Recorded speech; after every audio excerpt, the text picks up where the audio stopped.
Naam, basi kama ilivyo ada na kada, leo tunakutana tena kwenye simulizi yetu, na hii ikiwa ni part 3. Basi tuendelee pale tulipokuwa tumeishia. Baada ya Adriani kupata barua ya kutishiwa aondoke kijijini, hakulala usiku kucha. Alizungusha karatasi mikononi mwake huku akijiuliza ni nani aliyekuwa tayari kutuma vitisho ili aniondoe. Basi asubuhi ilipofika, Adriani kama kawaida yake alitoka kuelekea zake sokoni. Alipofika sokoni alikutana na Zawadi. Basi Zawadi alipomwona aligundua uso wake ulikuwa umejaa mawazo. Adriani akamuuliza, "Adriani, kuna nini? Leo huonekani mwenye furaha." Adriani akatoa ile barua mfukoni mwake na kumpa. Zawadi alisoma taratibu, uso wake ukabadilika. Nani anaweza kufanya hivi? Adriani akatikisa tu kichwa. Akasema, "Sijui, lakini kuna mtu anataka kututenganisha." Zawadi akamshika mkono akamwambia, "Usiondoke, sitaki kukupoteza." Basi Adriani akatabasamu akasema, "Nitapigania mapenzi yetu."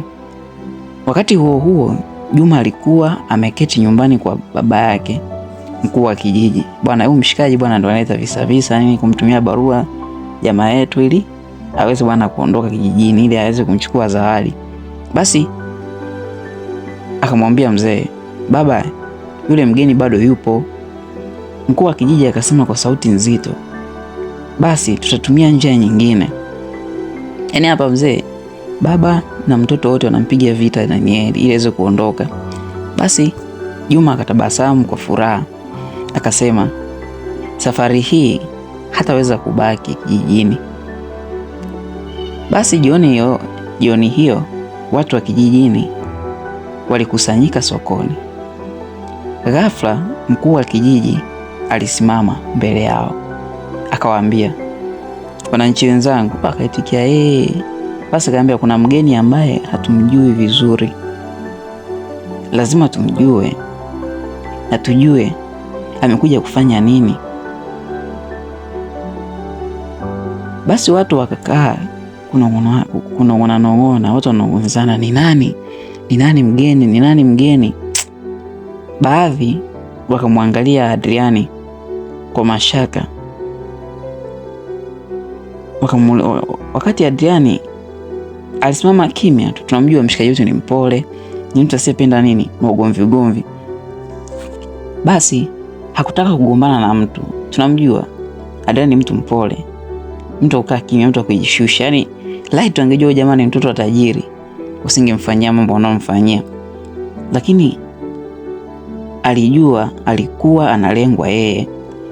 Basi baada ya mkutano kumalizika, Zawadi alimfuata Adriani akamwambia, "Usijali, najua wewe si mtu mbaya." Basi Adriani akasema, "Asante kwa kuniamini." Walipokuwa wakizungumza, mama yake Zawadi aliwaona kwa mbali wakiwa wanazungumza. Na mama yake Zawadi anajua fika kwamba mwanangu hampendi Juma, mwanangu anampenda Adriani. Lakini sasa kijiji ndo hakitaki. Lakini laito angelijua kwamba mshikaji ni mshikaji mmoja ambaye anatoka maisha fulani vya kishua, kina mama kuja kuishi kijijini kimaskini kama wao, wangemheshimu sana. Lakini mama yake Zawadi aliona kwa mbali. Basi alianza kupata hofu, akaanza kuhofia kwa binti yangu Zawadi ataingia kwenye matatizo. Matatizo makubwa. Ni mama yake Zawadi anawaza, imagine hata ungekuwa wewe ni mzazi unamwona mtoto wako, basi ungeweza kama mama yake Zawadi. Basi usiku ulipoingia, watu wawili wasiojulikana walifika kwenye nyumba ya Adriani, nyumba anayoishi Adriani. Basi waligonga mlango. Basi Adriani kama mshikaji kama kawaida akatoka bwana akawafungulia. Basi hawakuwa na maneno mengi, salamu wakutaka, akamwambia tu direct. Mmoja wao akasema, una dakika 2 tu za kuondoka hapa kijijini. Usipoondoka utajuta. Basi kabla Adriani hajajibu wakaondoka zao gizani, yani wakawa haonekani. Ni mshikaji anapitia maisha fulani yani magumu kishenzi. Ningekuwa mimi hapo mimi ningeng'oa direct zangu mjini kwa maisha yale ya kitajiri. Basi kesho yake Adriani aliamua kumwelezea rafiki yake wa karibu ukweli wote. Akamwambia, kwa mwanangu, unajua mimi si mtu wa kawaida ni kama mnavyonizania. Yani mimi baba yangu ni mfanyabiashara mkubwa kishenzi yani. Yani baba yangu ni mfanyabiashara mkubwa sana pale mjini. Rafiki yake akashangaa. Akamwambia, kwa nini umeficha hilo?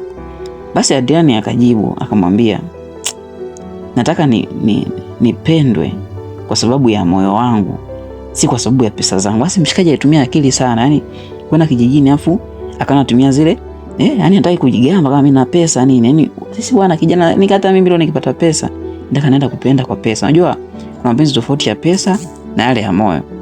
Basi wakati huo Juma alipanga mtego mwingine. Aliwaambia vijana wawili wa kijijini waibe mkufu wa dhahabu wa mama yake wa mke wa mkuu wa kijiji. Baadaye wakauweki kwa siri ndani ya chumba cha Adriani. Yani jamaa jamaa na roho mbaya kishezi. Basi lengo lilikuwa ni moja tu, kumfanya aonekane mwizi. Yani sasa hapa kashindwa kila mtego, sasa nataka kumfukuzisha mshikaji aonekane ni mwizi. Basi asubuhi ilipofika kijiji kizima kilishtuka. Mkufu wa dhahabu ulikuwa umetoweka kwa mkuu wa kijiji bwana. Basi mkuu wa kijiji akasema kwa hasira, hakuna atakayeondoka mpaka mkufu upatikane. Yani ona mshikaji hapa, yani mshikaji anaenda kuiba mkufu kwa baba yake nini kule, na yani mkufu wa mama yake kana amewashinda kumbandikizia mshikaji.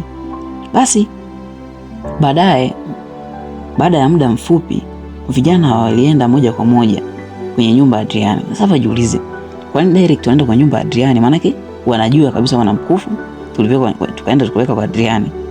Basi wakaanza kupekua pale. Ghafla mmoja wao akapaza sauti, nimeupata. Tumeupata ndani ya begi la Adriani. Basi kulikuwa na mkufu ule.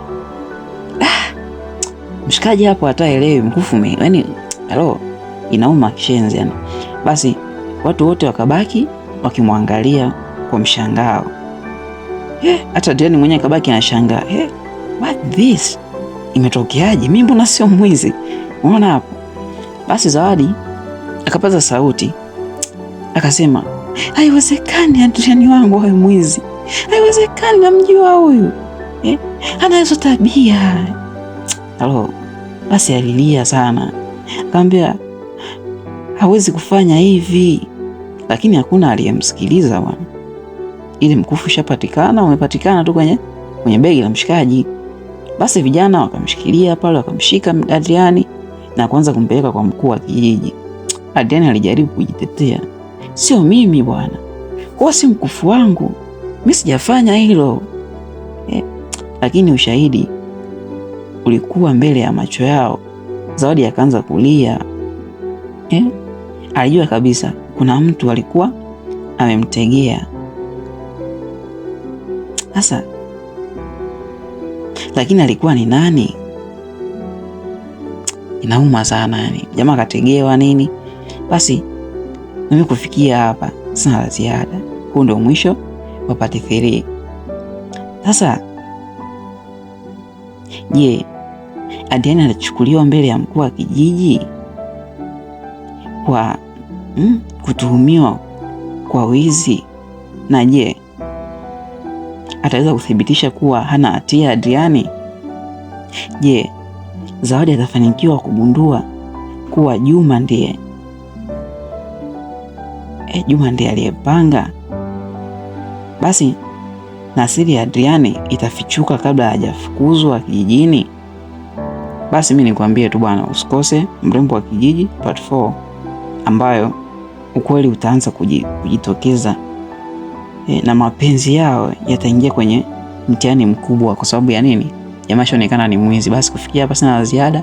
Basi mimi nikuombe usubscribe, ulike na kushare, comment tu bwana, niambie bwana Msimjaji, sauti yako mbaya, sauti yako nzuri. Basi na mimi utakuwa nipa nguvu zaidi. Na kufikia hapa sina la ziada. Sikuagi, bali nakwambia tukutane kwenye pati nyingine.